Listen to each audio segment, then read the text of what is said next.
ပကြီးမုံထွေးညိုရောဘယ်မှာလဲပကြီးမုံသူလိုချင်တဲ့ကားနဲ့ဆိုင်ကကျွန်တော်ဝယ်လာပြီဗျအလားကောင်းပေမဲ့အခါနှောင်းသွားပြီမောင်သစ္စာကြီးမင်းချစ်တဲ့ထွေးညိုတယောက်မရှိတော့ဘူးလူလေးဗျာ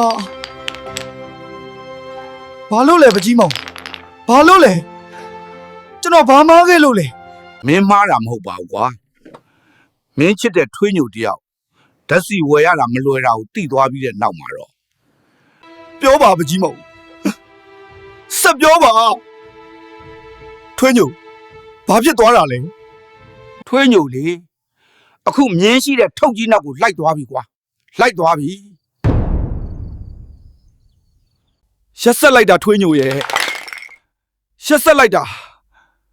ငါကားနဲ့ဆိုင်ခဲ့တဲ့မြင်းလဲကိုပိုချစ်သွားတာလား မြင်းလဲမဟုတ်ဘူးမောက်သစ္စာရဲ့ထွေးညိုကဓာတ်စီဘိုးမတက်နိုင်တော့လို့မြင်းနဲ့မောင်းနဲ့ထော်လာကြီးနောက်လိုက်သွားတာသူကတော့ပြောသွားတာပဲ